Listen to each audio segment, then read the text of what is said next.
My name is Claire Harmon.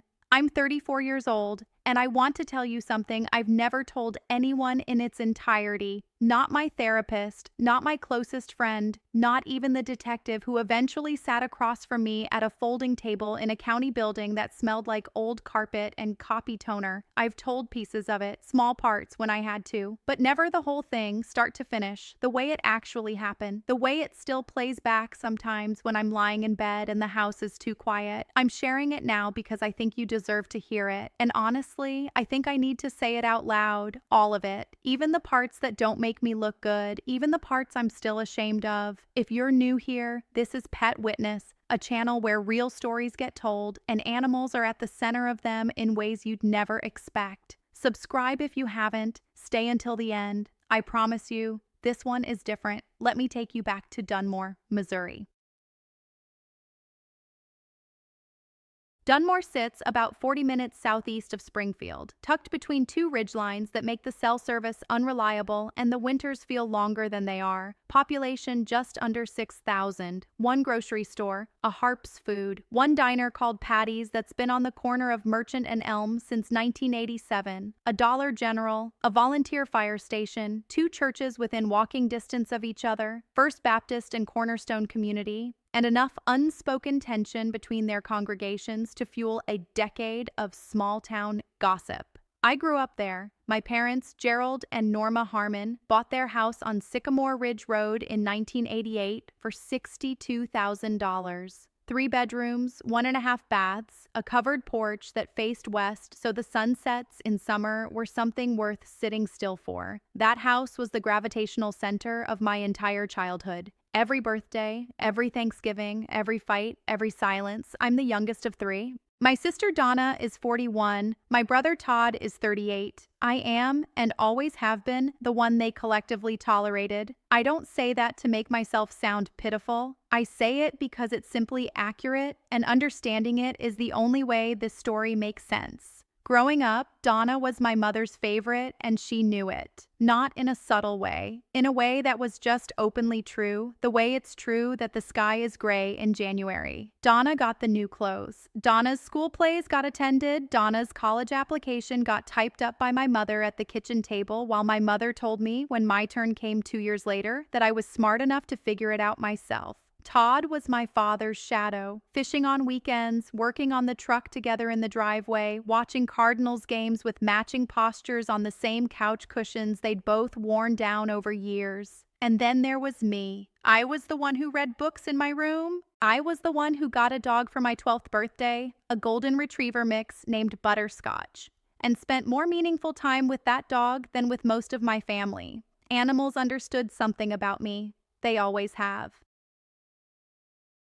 By the time I was 26, I had moved about 30 minutes away to a town called Galena Creek. It's not much bigger than Dunmore, but it had a vet clinic that was hiring, and I'd gotten my veterinary technician certification the year before. I was making about $31,000 a year at that point. My rent was $640 a month for a 1-bedroom above a hardware store. Life was small, but it was mine. I drove back to Dunmore most Sundays for dinner, not because anyone asked me to exactly, more because not going would have created a problem. And at 26, I still didn't have the emotional vocabulary for that kind of boundary setting. My father had been having health problems for a couple of years by then, nothing catastrophic at first. Some chest tightness, fatigue that his doctor attributed to blood pressure, knees that had been giving out from years of construction work. Gerald Harmon had worked for a regional concrete contractor for 31 years. He wasn't a man who talked about pain, physical or otherwise. He just got quieter as things got harder. And I would watch him at the dinner table, picking at Norma's pot roast, staring at the window behind my head, and I'd wonder what was going on inside him that he'd never once said out loud. My mother ran that household like a business she'd never once questioned. Shopping on Tuesdays, laundry on Thursdays, church on Sunday mornings, then dinner after. She kept a recipe book,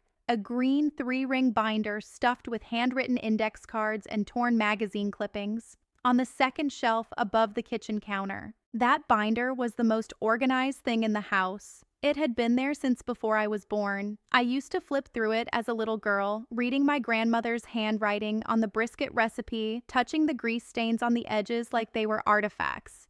That recipe book shows up again later in this story. I need you to remember it.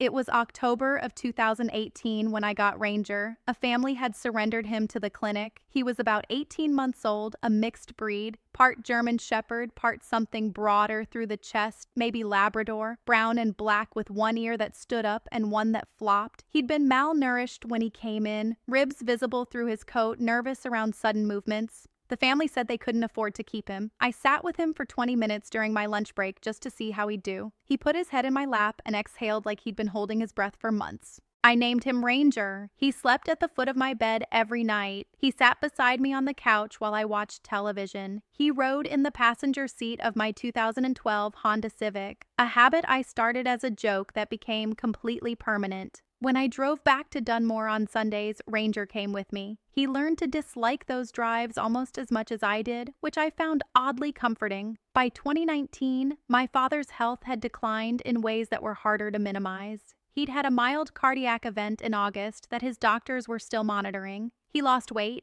His memory started doing small, strange things, not dramatic, but noticeable. He'd forget what day it was. He'd repeat a question he'd asked 20 minutes earlier. He'd call me Donna once, then look embarrassed, then change the subject.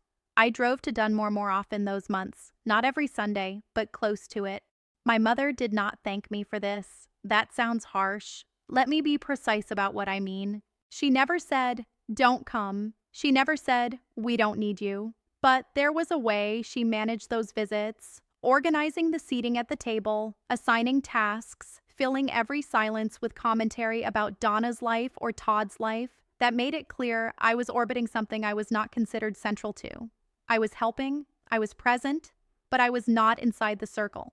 Donna lived in Springfield, about 40 minutes west. She worked as an office manager for a dental practice and made, I learned later, around $52,000 a year. She was married to a man named Kevin, who I'd never had a conversation with that lasted longer than 4 minutes. She had 2 kids, Emma, who was 7 at the time, and Mason, who was 5. She brought them to Sunday dinners, and my mother transformed around those children in a way that was stunning to witness. Warm, playful, patient, a completely different person than the one who'd raised me. Todd lived in Dunmore itself, 3 streets over on Canfield. He worked for a heating and cooling company and did side jobs on weekends. He was divorced, had a teenage son named Bryce who came and went from the family dinners with the specific energy of a kid who'd learned early that showing up was easier than explaining why you weren't there.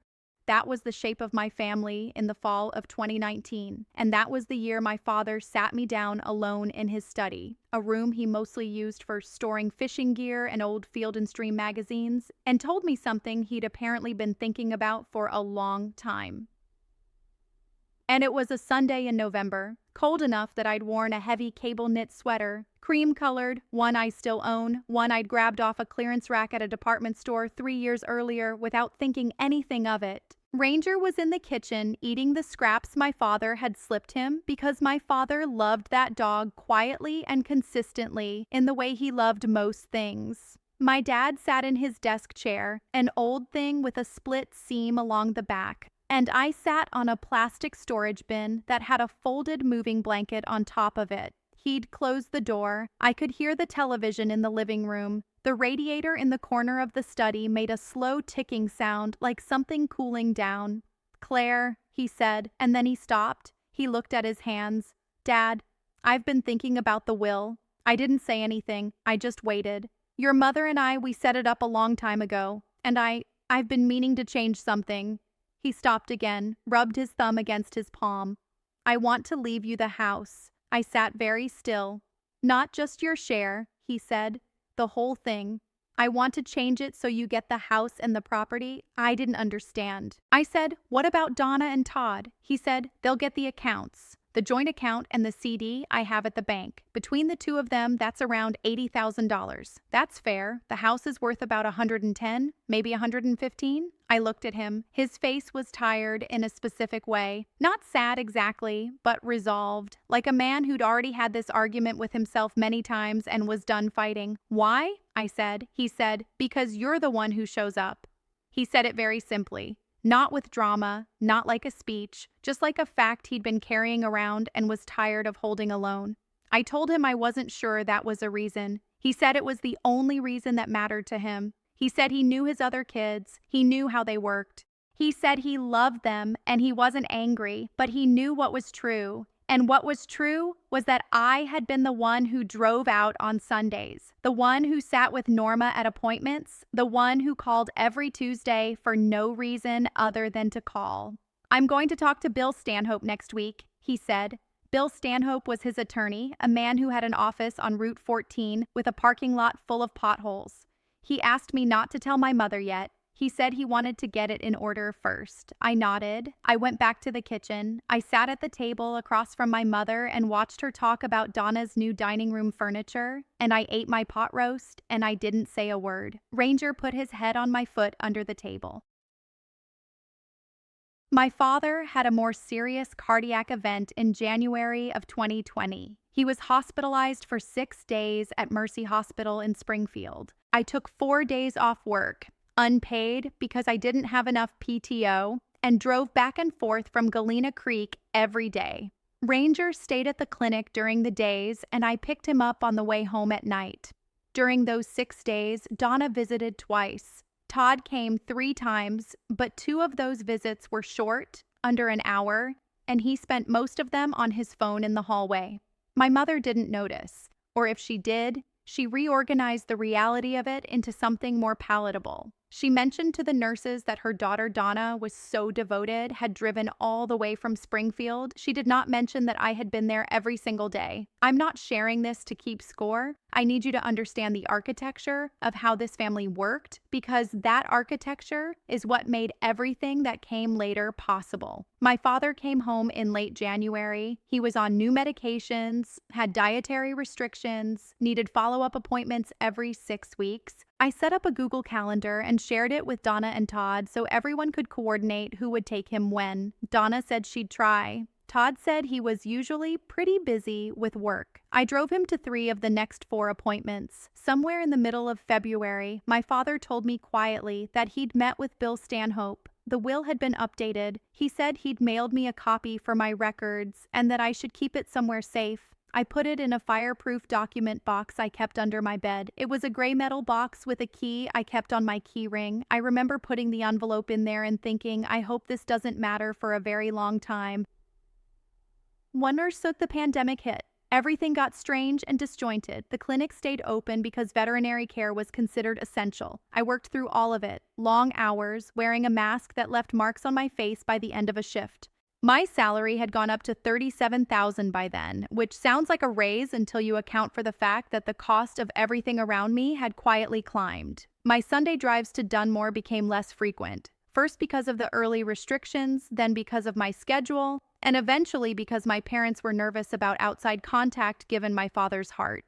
I called every Tuesday. Ranger became my entire world in a way that felt, during those months, less like isolation and more like enough. It was during the pandemic that I noticed something had shifted in how my mother spoke to me. It was gradual, small things. She'd say things on the phone like, I was talking to Donna and she thinks maybe you should look at moving closer. Not framed as a criticism, but as a relay. Donna thinks, as if Donna's opinions were being inserted into conversations I was having with my own mother like footnotes to a text I hadn't written. Once, in early 2021, my mother said on a phone call, Donna mentioned she's been helping your father with some paperwork. I said, what kind of paperwork? And my mother said, oh, I don't know. Just some things he wanted to get in order.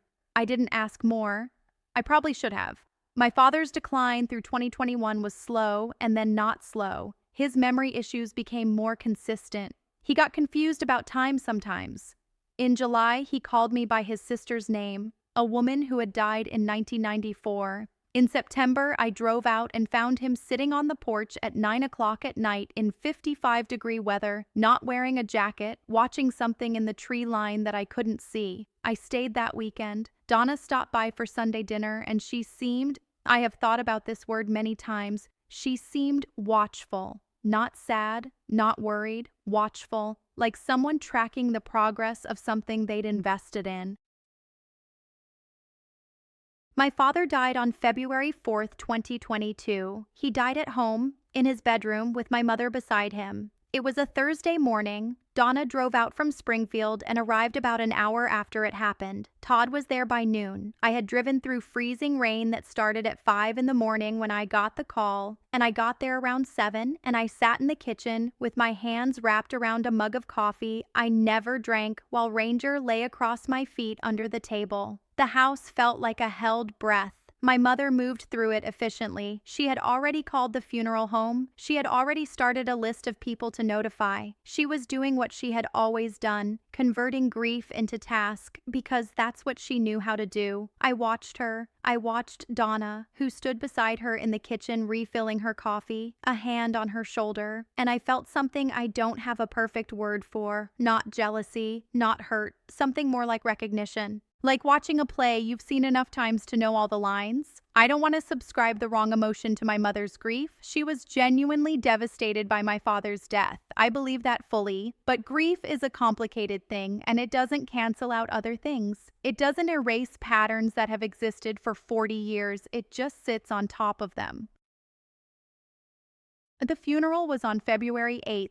There was a viewing at Hopper's funeral home on Tuesday night. The service was at First Baptist on Wednesday morning. Maybe 200 people came, neighbors, former co-workers from the concrete company, men my father had fished with, women from my mother's church circle. The parking lot was full. People brought food to the house afterward in the quantities that only small towns can produce. Casseroles, pies, dinner rolls wrapped in foil, a pot of chili from the woman next door who had apparently been making that chili for every death in the neighborhood for 30 years. I sat in the living room and accepted condolences and said thank you and watched my mother hold court in a way that was genuine and practiced at the same time. Ranger was not there. I'd left him at home because I didn't know how he'd do in a crowded house full of grief, and I missed him in a way that was embarrassingly acute. Later that night, when almost everyone had gone and it was just family left, Todd said something. We were sitting in the living room. My mother was in her chair. Donna was on the couch. Todd was standing near the fireplace with a bottle of my father's beer, a Busch Light, the only beer Gerald Harmon had ever kept in the house. Todd said, "Mom, when are you going to talk to Bill Stanhope?" I looked up from my hands. My mother said, "I'll call him next week, after all this settles." Donna said, "There's no rush, just whenever you're ready." There was something in the way they said it, the rhythm of it, like a conversation they'd already had somewhere else and were now replaying in a location they'd considered safe. I said, "I have a copy of Dad's will, if that helps." The room went very quiet. Not the normal quiet of a moment of pause. The specific, deliberate quiet of people recalibrating. Donna looked at my mother. It was fast, less than a second, but I saw it. Todd took a drink of his beer. My mother said, "Well, we'll see what Bill Stanhope says. That's what he's for." I said, "Okay." I went to bed in my old bedroom that night. The twin bed still there, the same comforter I'd had in high school, and I stared at the ceiling for a long time. Something had shifted. I didn't fully understand it yet, but I could feel it the way you feel a change in air pressure before a storm. If you've ever felt that moment and that first cold breath before everything changes, drop a comment below. Tell me what it felt like for you, and if you're watching this on Pet Witness for the first time, subscribe. This story is far from over. I called Bill Stanhope's office myself on February 14th, a Monday. The Valentine's Day detail feels pointless and specific in the way that real memories always are. His receptionist put me through. Bill Stanhope had known my family for 20 years. He had a voice that sounded like worn leather, warm and dry at the same time. I asked him when he'd be meeting with the family to discuss my father's will. There was a pause on his end. He said, "Your mother's already been in." I said, "Oh, okay, when was that?" He said, "Last week. Monday." I said, "Can you tell me what was discussed?" Another pause. "Claire, I can tell you what's in the will your father filed with me, but anything regarding meetings with your mother, that's private." I said, "I have a copy of the will my father sent me, the updated one from 2020. He said, "Then I think you should bring that in." His voice was careful. It was the voice of a man who had just understood something he hadn't known a minute ago. I drove to Dunmore the following Thursday. It was cold and bright, the kind of February day where the light hurts without giving any warmth. I sat in Bill Stanhope's office, which smelled like coffee and legal files, and I put my copy of the will on his desk. He looked at it for a long time. He said, "This is dated September 14th, 2020. "Yes," I said. He said, "Claire, the will on file with me is dated March 3rd, 2021. I heard that, processed it, said nothing. He said, "Your father came in last March with your mother. He updated the will." I said, "What did the update say?" He said, "The property on Sycamore Ridge Road is divided equally between the three of you, 1/3 each. The accounts," and he mentioned the joint account and the CD, "those go to your mother." He looked at me over his reading glasses.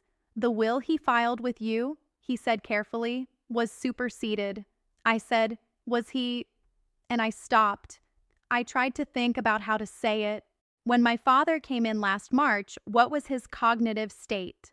Bill Stanhope sat back in his chair. He said, "That's a question I'm not really positioned to answer." He said it kindly, but the way he didn't answer told me everything.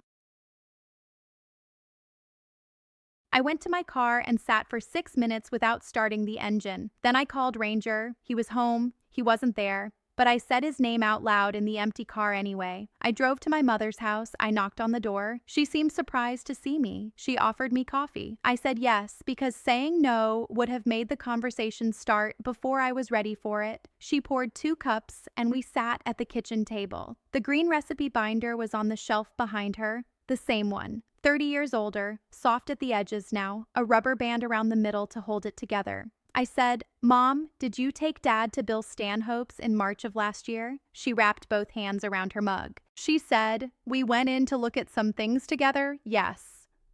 I said, "Did you know that he had already updated his will in 2020? She said, "Claire, I think you need to let the attorneys handle this." I said, "I'm not making an accusation. I just want to understand what happened." She said, "Your father and I talked about things the way married people do, and we made decisions together." I said, "Was he, Mom, in March of last year, was he?" She looked at me, and her eyes did something I had never seen them do. They went hard and distant at the same time. Not cold exactly, but sealed. Like a window that had been painted shut. She said, "Don't you dare." I said, "I'm not." She said, "Don't you dare come into this house and suggest what you're suggesting." I put my coffee down. I stood up. I said, "I'm not suggesting anything yet." I walked out. The phone calls started 3 days later. First, it was Donna. She called at 8 p.m. on a Sunday. Her voice had that specific, controlled warmth that certain people deploy when they've prepared what they're going to say. She said, "Claire, I think we need to talk about you upsetting Mom." I said, "I asked her a question." She said, "You accused her of something while she's grieving, and I think you need to take a step back and think about how that looks." I said, "I didn't accuse her of anything." She said, "You're questioning the will. You're making this about money while Dad is barely 2 weeks in the ground." I said, "Donna, do you know what the will says that was filed in 2020? Silence. Not the pause of someone thinking, the pause of someone who already knows. She said, "Whatever it says, Dad had the right to change his mind." I said, "He did, but he needed to be the one doing the changing." She said, "I'm not doing this with you," and she hung up. Todd called the next morning. His approach was different, blunt and impatient, like a conversation he wanted to get through. "Claire, let it go." "Todd, I'm not trying to..." Let it go. You're going to tear this family apart over money, and I'm not going to be part of it. Then don't be part of it, I said. He hung up. Within 2 weeks, I had been removed from the family group chat. It was a chat that had been going for 4 years. Birthday messages, Christmas plans, pictures of Todd's son Bryce at his football games, pictures of Donna's kids. I noticed it one Tuesday morning when I went to send a photo of Ranger in the snow because he'd done something funny and I'd wanted to share it with someone. The chat wasn't there. I scrolled up to make sure I hadn't archived it. I searched for it. It was gone. I'd been removed. I sat on my kitchen floor with my back against the cabinet, and Ranger came and pressed himself against my side, and I put my arm around his neck, and I didn't cry right away. I just sat there. Then I cried. Not about the group chat. The group chat was a small, silly thing. I cried because of what it meant, because of the ease with which it had been done, the completeness of it. You can be part of a family for 34 years, and someone can remove you from it with 3 taps on a phone screen. And the legal question was real, regardless of the family dynamics. I knew that. I found an attorney in Springfield, a woman named Linda Prewitt, who specialized in estate disputes. I drove to her office on a Wednesday afternoon in March. Ranger waited in the car. I brought the copy of the 2020 will in my fireproof box and put it on her desk. She read it carefully. She asked me questions about my father's health in March of 2021. I told her what I knew, the memory lapses, the confusion about dates, the September night on the porch, the incident with his sister's name. She said, "Were any of these things documented by a physician?" I said, "He had appointments." His primary care doctor in Dunmore, Dr. Walsh. She said she could request records with my authorization as an interested party to the estate. She said the process would take time. She said that contesting a will in Missouri required demonstrating either lack of testamentary capacity or undue influence. She said both were hard to prove. She said I needed to be prepared for it to be expensive and slow and emotionally exhausting. She said this not discouraging me. She said it the way someone who respects you tells you a difficult truth. I said, "What do I need to do first?" She said, "Let me see the records." I paid her a $300 consultation fee. I drove home. I put the box back under the bed. I made dinner, boxed pasta because I hadn't shopped, and I ate it standing over the sink while Ranger watched me from his bed in the corner. In April, something strange happened. I was putting together the documentation Linda had requested. Anything I had relating to my father's health during that period, old texts where I'd asked him how he was feeling, screenshots of the Google Calendar I'd made for his appointments, a notebook where I'd written down dates and observations during the months when things were declining. In the middle of looking through an old cardboard box of papers, I found something my father had given me. It was a birthday card. My 31st birthday, February 2019, 3 years before he died. He'd written inside it in his tight, careful handwriting, "Claire, you are the one who keeps showing up. I want you to know I see it. I always have. Don't let anyone tell you different. Love, Dad." I held it for a long time. Ranger came and rested his chin on my knee. I don't know how to explain what I felt looking at that card. It wasn't vindication exactly. It was more like grief. For the man who'd written it, for the clarity of it, for the way it said something out loud that I had spent my whole life needing to hear and only heard once. I photographed it and sent it to Linda Prewitt. She said it wasn't legal evidence per se, but it was meaningful context. By May 2022, the social isolation from my family had become total. My mother had stopped answering my Tuesday calls. They went to voicemail. A voicemail I'd leave, knowing it would sit there unreturned. The small red notification number, just another form of silence. I heard through Todd's ex-wife, a woman named Carla, who had no reason to protect anyone, that there had been conversations at my mother's house about me, about how I had always been difficult, about how I had never been grateful, about how I was now trying to take advantage of a dead man's estate. I heard that Donna had told people at their church that I was suing my mother. I wasn't suing my mother, I was questioning a will, but in a small town, the distinction dissolves almost immediately. I stopped going to Dunmore.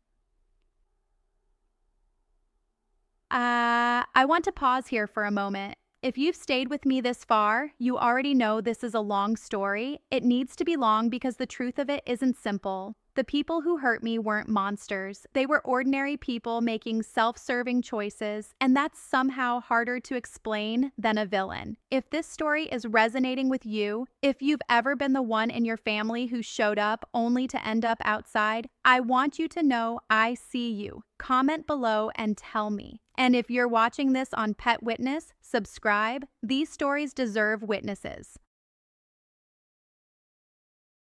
The summer of 2022 was when I started falling apart in this specific, quiet way that people fall apart when there's no one around to notice. I was still working at the clinic, still showing up, still doing the job, but I started waking up at 3 in the morning with my chest tight and my thoughts moving in circles. I couldn't stop. I started skipping meals, not intentionally, just forgetting. I lost about 9 pounds between May and August. A coworker named Jeannie asked if I was okay, and I said I was fine, and she said, "Claire, you don't look fine." And I didn't know how to answer that. The thing about being the invisible person in a family is that you've spent decades developing the reflexes of self-sufficiency. You don't know how to ask for help because you were never taught that asking would result in anything, so you just compress. You get smaller and quieter and you function because functioning is the only mode you know. Ranger saved me from myself that summer. I mean that with complete literalness. He needed walks. He needed feeding. He needed his belly scratched in the specific spot behind his left hip that made his back leg do the involuntary kick. He needed me to show up for him, and because he needed it, I showed up. I got out of bed, I put on shoes, I walked every day, sometimes twice. Walking with Ranger became the only time I was fully in my body instead of inside my own spiraling thoughts. We walked the same route mostly, out past the edge of town where Galena Creek Road turns to gravel, past the old Miller property with its rusted mailbox, down along the tree line where the field dropped off into a shallow drainage ditch. Ranger loved that stretch. The smells, I suppose. He moved differently out there. Alert, curious, his ears forward, his nose low to the ground, tracking things invisible to me. That fall, I started talking to a therapist. Her name was Dr. Gwen Castillo, and she worked out of an office in Nixa that I'd found through my insurance. She was straightforward in a way that I responded to, not falsely warm, not performance empathic. Just honest. In our third session, she said, "You've structured your self-worth around being useful to people who don't acknowledge your worth. When that system broke, you lost your anchor." I said, "That's accurate." She said, "So we need to build you a different anchor." I said, "How?" She said, "We start with what's real." I want to tell you about the trip. It was late September 2022. I had not been back to Dunmore in 5 months. The legal process with Linda Prewitt was moving at its glacial attorney pace. Records had been requested, an independent review had been initiated, but nothing concrete had emerged. I was in a kind of holding pattern that felt like waiting for weather. I took time off work, a week. The first real vacation I'd taken in 3 years. I didn't book a hotel. I didn't plan anything elaborate. I just loaded Ranger into the Civic and drove south. No particular destination, stopping at a state park campground near Table Rock Lake the first night. I had a tent I'd bought 4 years earlier and used twice. I had food in a cooler. I had Ranger. The first night I lay in the tent and listened to the water and the insects and Ranger's steady breathing beside me. And for the first time in months, I didn't wake up at 3 in the morning. The second day, I drove east. No map, just roads. I ended up, without entirely meaning to, about 12 miles west of Dunmore. I want to be clear that I didn't plan to go back there. I didn't plan any of what came next.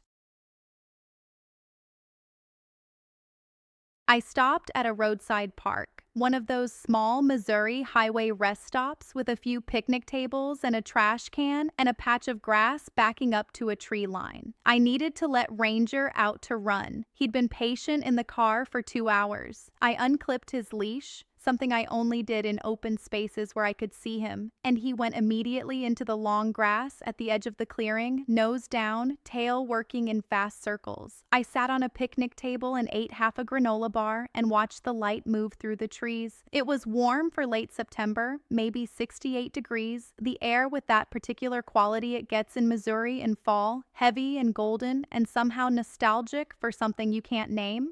Ranger had moved along the tree line toward a stand of oaks, maybe 40 yards off. I could see his tail. I watched. He stopped. He started digging. Not the distracted kind of digging dogs do for no reason, the focused, committed, purposeful kind. His front legs going fast, nose dropping into the hole, then back up, then more digging. I called him. He didn't come. I called again. He looked at me and then looked at the ground and looked at me again, which is the specific behavior that means, come here. I found a thing. This is important. I walked across the grass to where he was. He had dug about 8 inches down into soft earth near the base of an oak tree. He'd pulled up a clump of grass and what looked like a small chunk of rotted wood, and in the hole, nestled in the dark soil, was a plastic bag, the heavy-duty zipper kind, like for food storage, the gallon size. Inside, it was something wrapped in a cloth. My first thought was, someone's buried a pet, a small animal, a hamster, a rabbit. It happens at parks sometimes. I didn't touch it immediately. I looked at it. The cloth was dry. The bag had kept the moisture out. It was a faded blue color, a piece of fabric that looked like it had been cut from a larger piece. Something about the shape of what was inside told me it wasn't an animal. I pulled on a pair of the latex gloves I kept in my car. I had them from work. I always had them. And I reached in and lifted the bag out. Inside the cloth was a small metal box, like a tin, the kind that used to hold mints or small sewing supplies, dark green with a small latch, old. Oxidized at the corners, I sat back on my heels and looked at it. Ranger sat beside me, his shoulder pressed against my knee, watching. I almost left it, that is the honest truth. I almost set it back in the hole and walked away because I am not the kind of person who picks up mysterious things from the ground and opens them. I am the kind of person who keeps her head down and minds her own life. But Ranger leaned his weight against me, the way he did when he was telling me something mattered. I opened the latch. Inside the tin, there were several small items, a folded piece of paper, a photograph, and a ring. A woman's ring, simple gold band with a very small inset stone, not a diamond, something darker, garnet maybe. I unfolded the paper first. It was handwritten. The ink was faded but readable. The paper was dated July 12, 2003. It was a letter. The letter was addressed to no one specific. It began, "If you're reading this, something happened to me before I could make this right. I need someone to know the truth." I sat on the ground at the base of that oak tree for a long time. Ranger pressed against my side. The September light filtered through the leaves. Cars moved past on the highway 50 yards away. The letter was written by a woman named Margaret Elaine Sutter. She was 61 when she wrote it, she said. She had lived in Dunmore, Missouri. She had lived on Sycamore Ridge Road.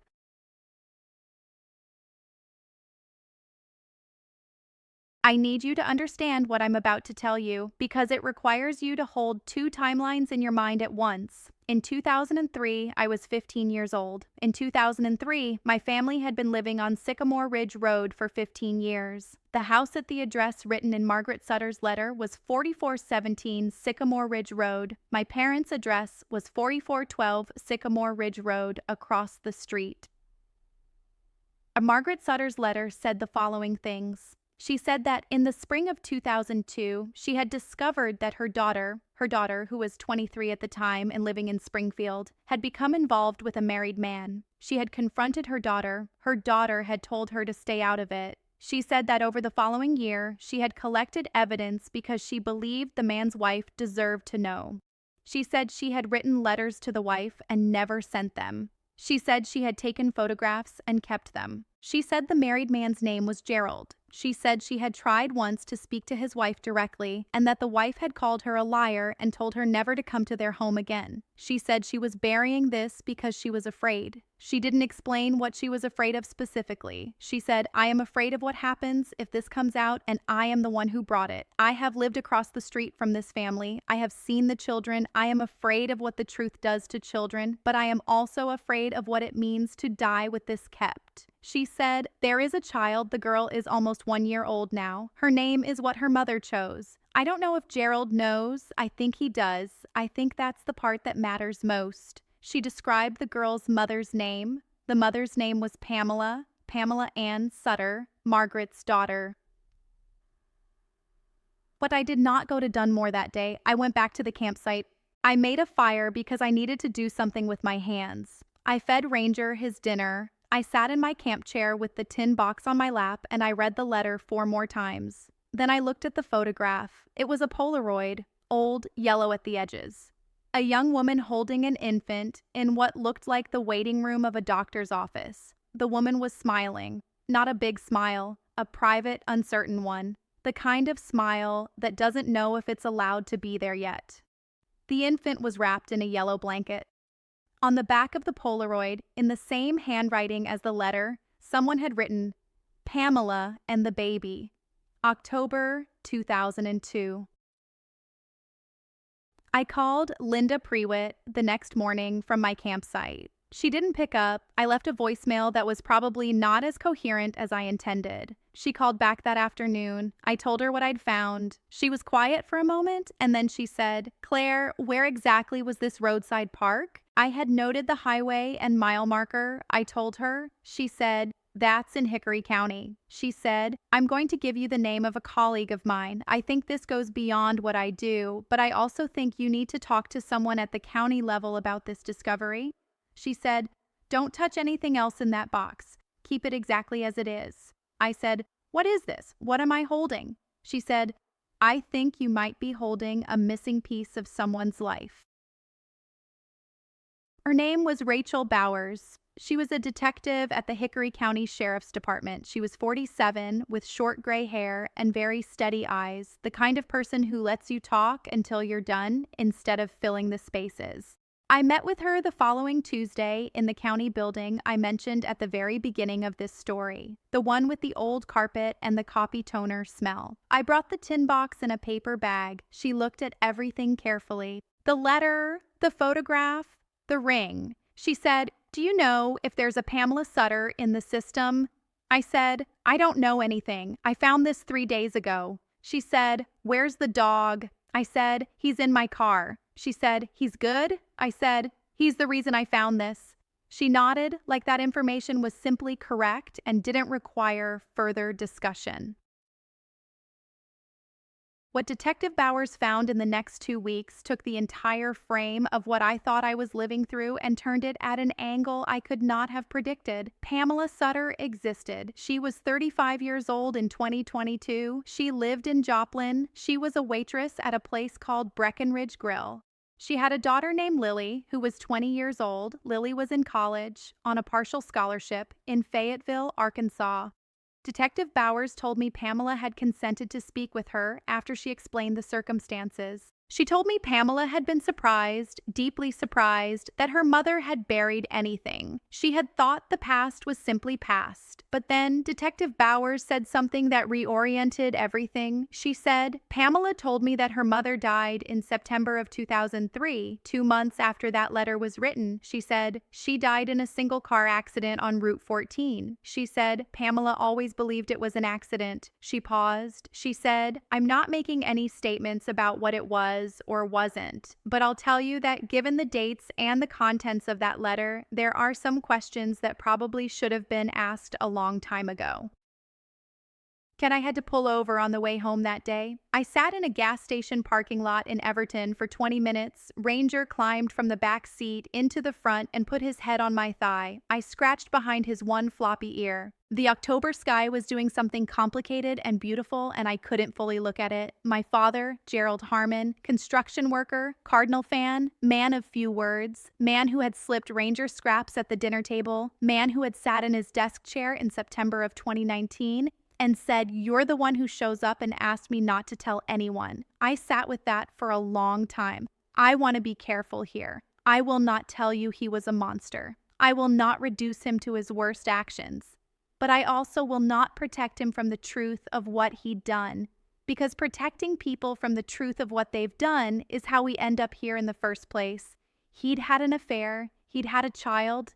He'd apparently, and this is speculation, I need to be clear, it's speculation. He'd apparently had some relationship with his neighbor Margaret Sutter that had escalated to the point where she felt afraid enough to bury a letter in a plastic bag at a roadside park 12 miles from town. And then she died 2 months later on Route 14, the same Route 14 where Bill Stanhope had his office with the potholed parking lot. The Detective Bowers reopened the case of Margaret Sutter's death as an inquiry, not a criminal case yet, but a formal review. She was careful to tell me that most single-car accidents are exactly what they appear to be. She was careful to tell me that 20 years of time made physical evidence nearly impossible. She was careful, but she also told me she was going to look. In November 2022, a woman called me. She had my number from Pamela, who had gotten it from Detective Bowers with my permission.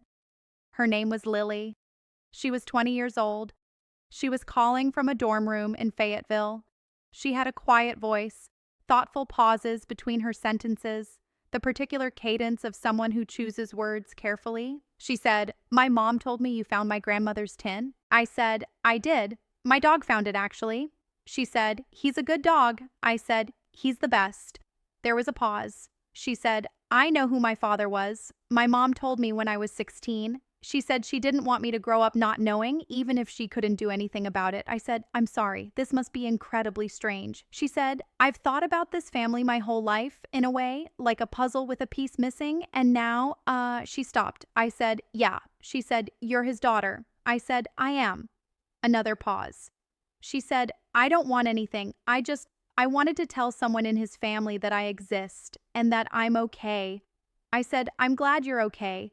I meant it with everything I had. Lily and I talked for 90 minutes that night about her life, her studies. She was majoring in social work, which felt like a detail that contained its own kind of poetry. About her mother, Pamela, who had raised her alone and worked double shifts and made sure she got where she was going. About her grandmother, Margaret, who she'd lost at 3 years old and knew only through her mother's stories and 2 photographs on a shelf. I told her about Ranger, about how he'd found the tin. She laughed when I described his one floppy ear. At the end of the call, she said, "What are you going to do? About the family, about the estate?" I said, "I don't know yet." She said, "Whatever you decide, I want you to know I don't need anything from it. I'm not coming for anything." I said, "I know, but maybe you should consider what's fair." She said, "Fair is a concept I've thought a lot about." She said, "I think what's fair is just knowing the truth." By January 2023, my attorney had new information that changed the estate case considerably. Dr. Walsh's records from spring 2021 indicated that my father had been showing at his March 12th appointment signs that Dr. Walsh had characterized as moderate cognitive impairment consistent with early vascular dementia. He had flagged it. He had recommended further testing. The follow-up appointment had not been kept. The will had been updated on March 3rd, 2021, 9 days before that appointment. That fact, in the context of everything else, made Linda Prewitt's voice take on a different quality when she called me. She said, "I think we have a case." I want to stop for a second because this is the part where some people might expect me to feel triumphant. To feel like the pieces clicking into place were satisfying in some clean, cinematic way. They weren't, because clicking into place means the truth has a shape, and the shape of this truth was ugly. It meant my father, a man I loved imperfectly and miss with a specific ache I have no category for, had almost certainly not had full capacity when he walked into that attorney's office in March 2021. It meant someone in my family, or more than one someone, had known that and gone forward anyway. It meant I was going to have to say these things out loud in formal contexts. It meant Donna and Todd and my mother were about to have a very bad year, and Lily, who had done nothing wrong, who had been born into all of this without a single choice in the matter, was sitting in a dorm room in Arkansas, a fact that was about to become part of a legal proceeding in Missouri. There was no version of this that felt good. There was only a version that was true. My My mother called me in February 2023. It was the first time she'd called me in 8 months. I almost didn't answer. I was standing in my kitchen at 6:30 in the morning, still in my pajamas, coffee just brewed, Ranger at my feet waiting for his breakfast. I answered. She said, "Claire." I said, "Mom." Silence, long enough that I could hear her breathing. She said, "I know what you're doing?" I said, "Then you know it's not about money?" She said, "Then what is it about?" I said, "It's about what's true." Another long silence. She said, "Your father wasn't well when we went to see Bill. You know that." I said, "I know." She said, "I thought I was protecting the family." I said, "Protecting who?" She didn't answer. I said, "Mom, there's a young woman in Fayetteville, Arkansas, who is Dad's daughter, who has never had a cent from this family, who grew up knowing who her father was and keeping it quiet because she was raised with more grace than most people can manage. Did you know about her?" A pause so long I thought she'd put the phone down. Then she said very quietly, "I knew there was a child." I said, "When did you find out?" She said, 2004. I said, "Mom." She said, "The woman across the street came to me in 2002. I called her a liar. I told her to stay away from us, and then she died, and I thought it was over. I thought I could just—" She stopped. She said, "I wanted to protect my family." I said, "You were protecting yourself." The line was quiet. I didn't say it meanly. I said it the way you say something when the truth is the only useful thing left to offer. She said, "What are you going to do?" I said, "I'm going to make sure the will reflects what Dad actually intended, while he still had the capacity to intend anything." I said, "And I'm going to make sure Lily knows her family won't pretend she doesn't exist." My mother started crying, quietly, the way she did most things, contained, controlled, even the grief held in a shape that wouldn't spill too far. I stayed on the phone with her. I didn't fix anything. I didn't take it back, but I stayed because she was still my mother, and some things you can't unfeel even when you know they're complicated.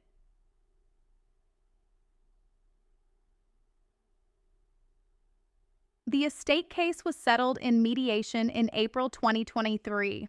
I won't give you every legal detail because, honestly, some of it is still private and some of it is still being worked through. What I can tell you is that the 2021 will was successfully challenged on grounds of testamentary capacity. The court found sufficient evidence that Gerald Harmon's cognitive state at the time of signing was compromised in ways that made the document legally questionable. The result was a negotiated settlement among the parties. The house was sold.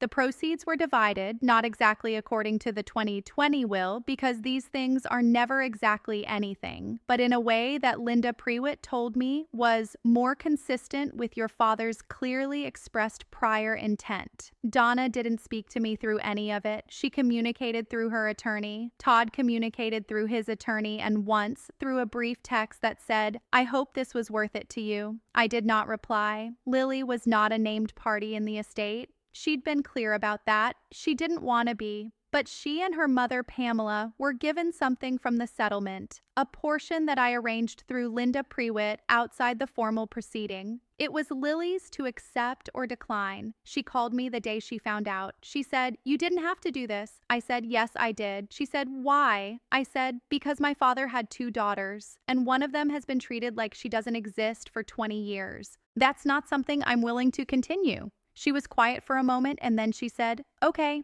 just that. "Okay," in the voice of someone who had spent a very long time not being told something was okay.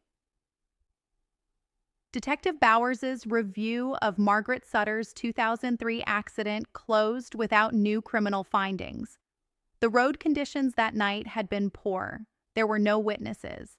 20 years of time had done what 20 years of time does. She closed it as inconclusive, which is not the same as closed. I think about Margaret Sutter. I think about her burying that tin box in a roadside park, wrapping her letter in cloth and sealing it in plastic like she was preserving something that needed to survive her. I think about what kind of fear makes a person do that. I think about her daughter growing up without her. I think about her granddaughter growing up knowing the story of her in pieces and fragments, like something that had been broken and gathered up. I put the ring from the tin, the simple gold band with the small dark stone, in the fireproof box under my bed, alongside my father's updated will and my birthday card. I don't know what to do with it yet, but it felt wrong to give it to the police and wrong to throw it away, so it waits. It is February 2024 as I record this. 2 years since my father died. I am still in Galena Creek. My salary went up to $41,000 at the clinic this year. My rent is $720.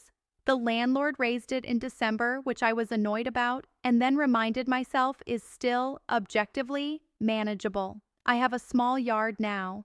The landlord let me expand to a ground floor unit when one opened up. Ranger has grass. He has a spot under the back porch where he goes when it rains, just inside the shelter of the overhang, and watches the water come down with an expression of deep philosophical contentment. I am in therapy still. Dr. Gwen Castillo, every other Thursday. We have moved, she tells me, from crisis to reconstruction. I like that framing. It implies there's something being built.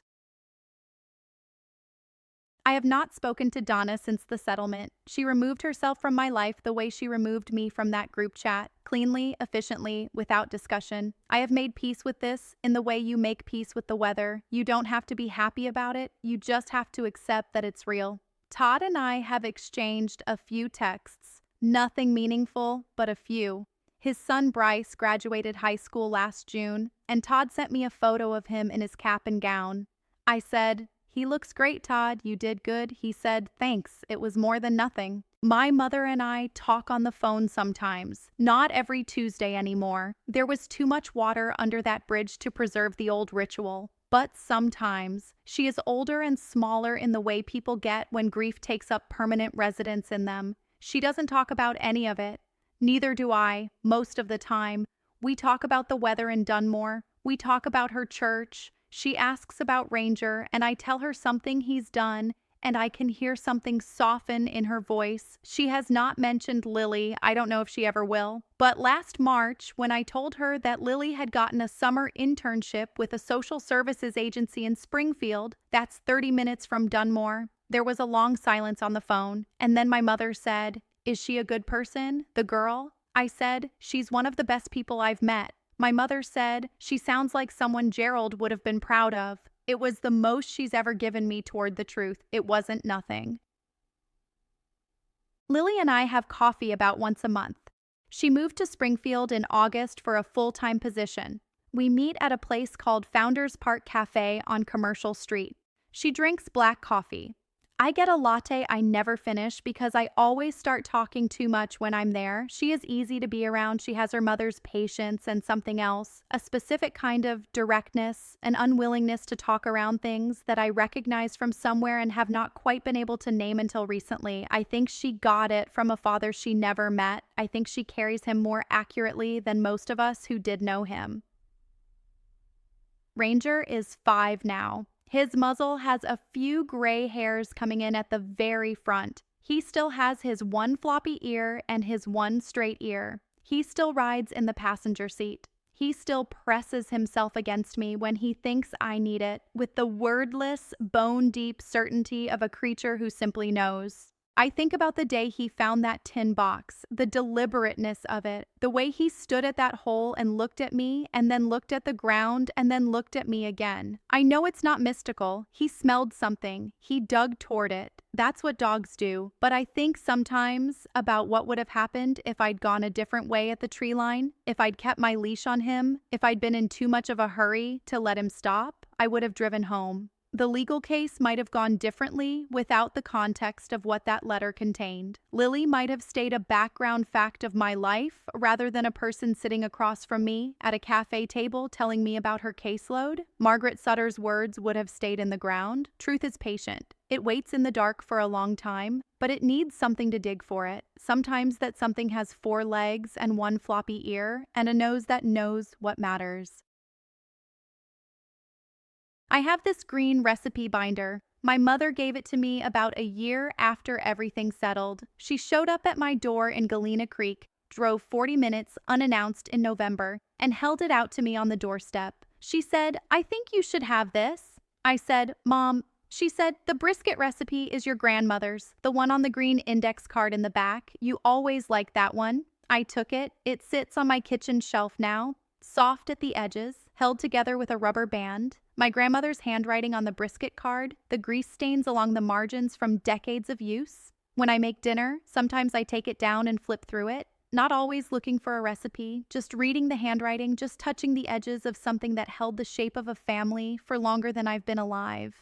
Families are complicated. They're full of people who love imperfectly and choose self-interest and carry secrets and do damage they often don't fully understand. Mine was no different. I am not different. But I think about my father sitting in that desk chair telling me I was the one who showed up. I think he knew, somewhere under all his complicated wrongness, that the truth matters, that someone needed to carry it forward even if he couldn't do it himself.